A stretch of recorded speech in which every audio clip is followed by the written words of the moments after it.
Greetings, citizens! Justiguy has arrived, and this is it's gonna be a little different than a normal, or I guess what you might consider normal. So I just got back from Shin Kamen Rider, and I wanted to talk about it a bit. So we're in this because I still haven't gotten around to getting a better room for just hanging out put together. I will, but I don't want to waste too much time. So Shin Kamen Rider. This is your spoiler warning if you haven't seen it, if you're planning on seeing it, if you just don't want to be spoiled, because this isn't going to be really a review so much as just my thoughts. So yeah, if you don't want to hear any of those things, or I guess just my ramblings, I mean, why are you here if you don't want to hear my ramblings? But anyway, yeah, just kind of this is gonna be kind of freeform kind of thing. So yeah, hey, check out my scarf. Haha. Yeah. Sorry, I'm being a jackass. Anyway, so Jink, how was it? It's different. It's not what I expected. I think it's not what I don't actually know what I expected, to be honest. So I think this was made with love I think my main takeaway, just right off the bat, this was made with love for the original series. Like that is the main vibe I got. And for some people that will be a negative thing. Like I haven't finished the original series, though I have finished V3 and Amazon and Black, although that's getting further away from the original series. And my Showa is not as my Showa completion rate is not as good as my Heisei completion rate, which is 100%, baby. But anyway, but I've seen enough of the original series to just be able to tell, like, and enough. Well, not a ton of backs, but I've seen enough to know, like, that is, at least I feel what this movie was going for. Like, this wasn't. Whereas, if you've seen Kamen Rider the first, that movie I feel like tried to modernize the story of Kamen Rider, or modernize back then. This felt like it wanted to modernize it in a different, like take the old and the essence and the spirit of the old, and just use like modern filmmaking and stuff, and bring that to the use that to then retell the story, if that makes sense. Because I think what this really showed, and I hate to start off immediately with a negative, but what this really showed was honestly the fight choreography. Like, I'm sorry, but for the most part, like all of the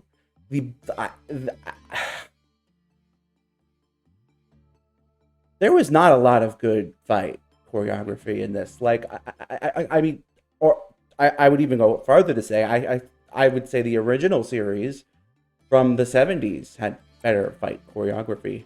Like, again, spoiler warning, but like the very last fight was not really a fight as much as it was just kind of grappling, and it's like they made liberal use of shaky cam and cuts that like there was very rarely. I don't think there actually was a single fight that didn't just cut. It was like, yeah, like even Dragon Ball isn't. No, I make the comparison. It was very much like Dragon Ball or cheap shonen. Not to say Dragon Ball is cheap shonen, but that's besides the way. Where you just flash back, and there was a lot of cutting. There was not a lot of proper fight choreography, and I can't help but think that. I mean, to be fair, this movie I don't think was trying to tell a heavy story. And to this movie's credit, where the fight choreography suffered, it had a lot of motorcycle action, which is something Kamen Rider proper has been lacking for years. That was loved to see that. But the fights were not really anything special. Like the best parts of the fights were either some finishers, or at least in my opinion, were the finishers, or the part with Hayato and sorry, Ichimonji and Hongo. They had a little clash, and that was just an enjoyable fight. Like the interactions were pretty good. Ichimonji in general, good. I mean, he's always been, the more lively of the double riders. So I think they did a good job with him. He was a fun character. I'm kind of I'm kind of sad that just in general they didn't really utilize him as much after his initial fight with Hongo, or at least that I feel like that they just kind of rushed the movie after that. Like they were, I don't know, but you know, whatever. Ah, yeah. The main thing I'm saying though is the choreography was, I feel, lacking, but the vibe, and I think part of that also is because of the vibe they were going for, whether it's was the vibe of the 70s show or whatever. I feel like it's all like tied together because I think they're also trying to just capture, what Ishinomori wanted for Kamen Rider, which was a more somber, more, there was horror, or I mean that idea. Like, I don't want to say it was bad because I feel like there was a very much a vision here, a very cool vision even, but it is not a vision, and the vision executed is not something that I necessarily think people would like. Like, for example, when again, spoilers, at the end of the movie, the two dudes, and you might have been suspecting this the whole time. I had kind of been, but when the two dudes tell Ichimonji that their names are Tachibana and Taki, I wanted to just jump out of my seat and cheer because it's like, yeah, there they are. Because that was awesome. Like that, that it's you can't have the freaking original story without them. But that kind of thing, I don't know, is not something that necessarily other folks might appreciate or care about. And I don't know, there's a lot of stuff like that. Kind of. I don't know where I'm going with this. I did like it's weird. I think one of my main my like the feeling I got when I left the theater honestly was like, I kind of want to go rewatch Kamen Rider 3 and the 4 specials, because I don't know what the fandom's thoughts are on Kamen Rider 4, but I think it is a severely underrated if it's not popular. Just even though mainly because for the fact that it's kind of this topper offer of Fies, weirdly enough, and just it was really well done. IMHO, but that's neither here nor there. Anyway, costume designs were pretty cool. I mean that's really all you can say there, but the enemy designs were kind of a mixed bag. Actually, no, they weren't. No, they weren't. I think all of them except one of them, which was just kind of there for a really almost random LOL fan service scene. Like, I feel like that character was completely underutilized except for a twist later on with the Wasp Bog. But otherwise, actually the costume designs were pretty good. Again, though, mm, actually, I want to go back to Wasp for a second. Like, because the choreography thing was really starting to stand out to me when during her the final battle thing with her, where because you could tell there should have been that fight should have, and maybe you guys think it was cool. I don't know, but to me, you could just really tell how they kept cutting, and I don't know. God, I am sounding a lot more negative than I wanted to. It was. I'm not talking about the story either, but I think that's the thing is that the focus was on the story. The initially Hongo's coming into himself as a hero or as a writer, and then spoiler, super spoiler warning. Eventually, Ichimonji's taking over, and also they had to get their whole hey, here's a new writer, here's a new suit, da da da da da, go buy the toy. I'm sure there's toys of it, or at least the belt. I don't know, but yeah, it was an odd movie. It was not I don't know how many people would like it that did not have zero exposure to the original series, or at least some of the early Showa ones. Like, I think for me, like, because I could tell, like, it's hard to put into words, just a lot of the stuff for how it was directed, how it was filmed, especially in the early part of the movie. Like, I think, honestly, I think my favorite parts might, in this regard at least, were, I want to say, the fight with the Spider Og, who was just an interest, very fun character in general. Like, just kind of a quirky, sort of monster of the week villain, but not really. Like, it's like what you would do to take that kind of character to a theatrical level, I guess. I really enjoyed that, and that whole sequence felt very Showa-esque, I guess. A lot of this movie felt very Showa-esque, if that makes sense, but yet not at the same time. And I feel like that was what the movie was going for, so I don't know. Like, I guess that's my main takeaway. If you are not into Showa, this probably came off very weird for you. Whereas, I guess to me, this felt like, by and large, a love letter to Showa, which kind of is what this was supposed to be at the end of the day. So, in that respect, I think this did its job. Like,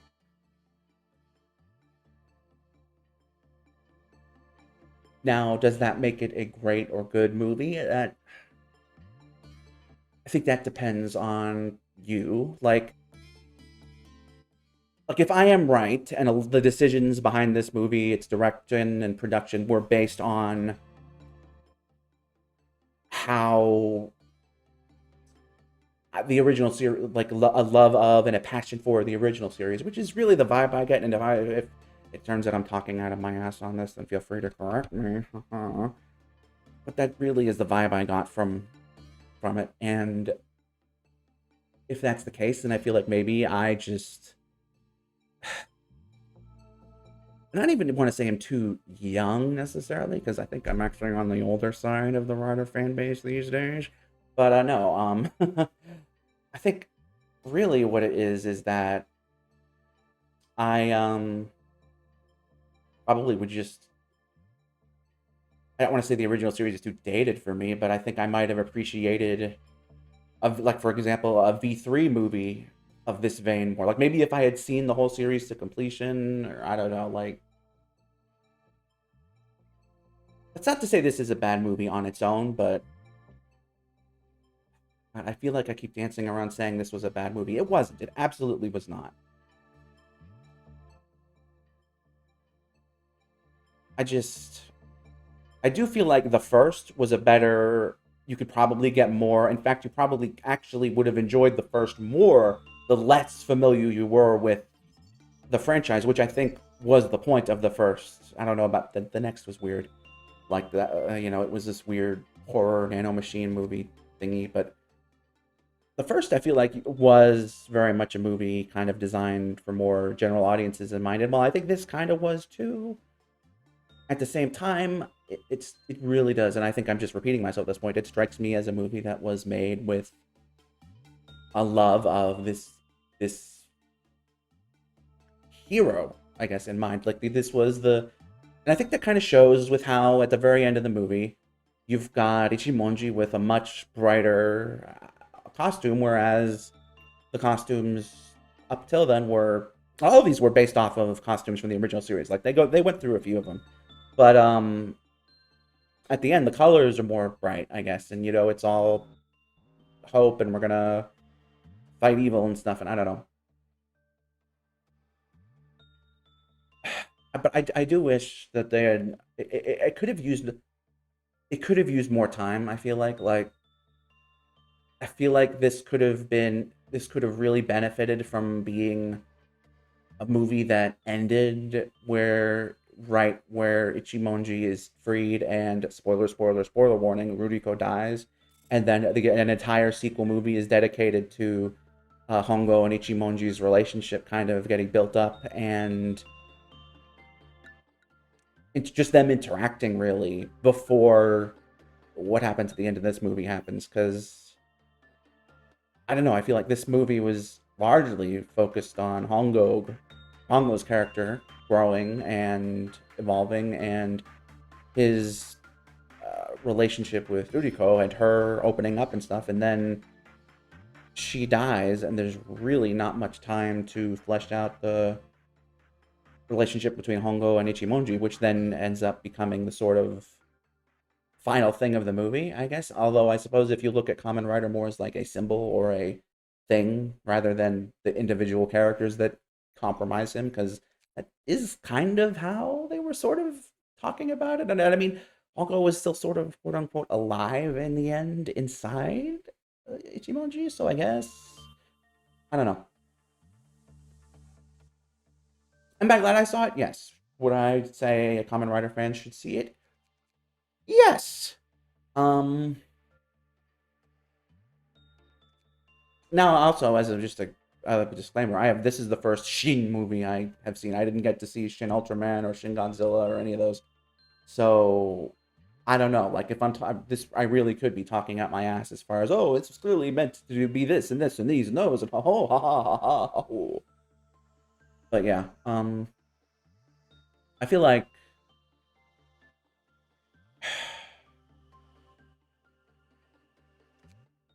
I don't know. I guess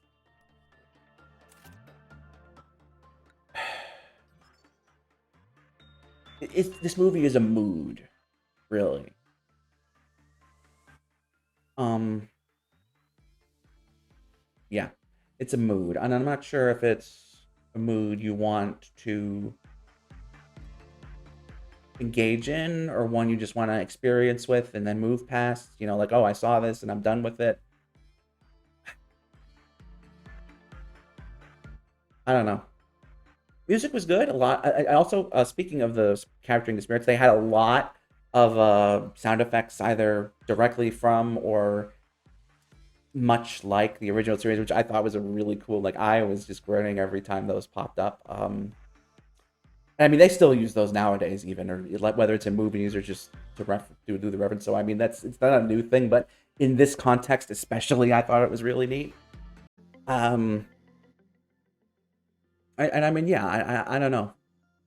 This, like I said, this isn't really a review. It's more of just a ramble about the movie. And I mean, overall, you know, it wasn't terrible. It wasn't.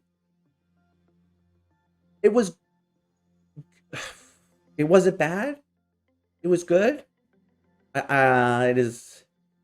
I think I can say pretty easily it would not make my list of top 10 Kamen Rider movies, though there are a freaking ton of them at this point. So you know that might not even really even be saying much right now. Like I'd have to double check. I mean, no, no, I probably wouldn't. Still, the love the love for that this hero, this character, this IP is there, and I think the more familiar you are with the older series, the Showa in particular, the original Showa series in particular, the more you will get out of it. And to that end, the more history you have with it. I think not even just like if you just marathon it and then watch this, that's not the same, I think, as if you had just watched some of it like 10 years ago, you know? Like this is it's not about like a canon or a chronology or whatever. It's this is a this movie is I feel like I know I said it earlier love letter, but this really is I feel like a work expressing the directors and the staffs and everyone's love for this icon really. This myth, this hero. This is their telling of that.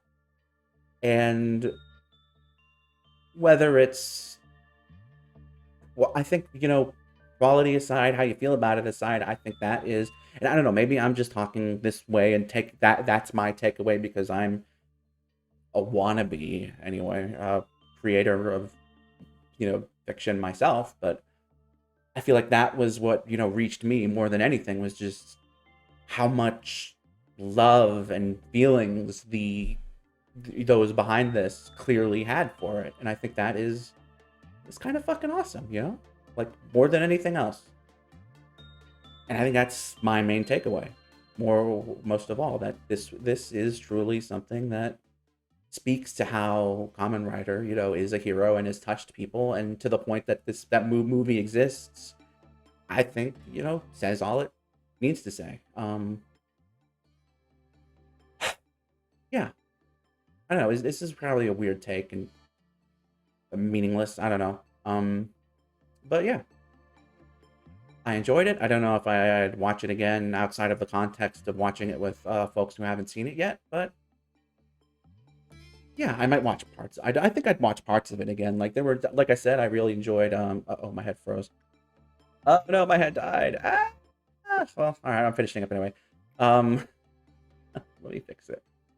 Right. So, yeah, it's something I'd like to maybe show other people. There are parts of it I'd like to rewatch, but by and by, I think the one, it's not something like Your Name where I'm like rushing out to see it again.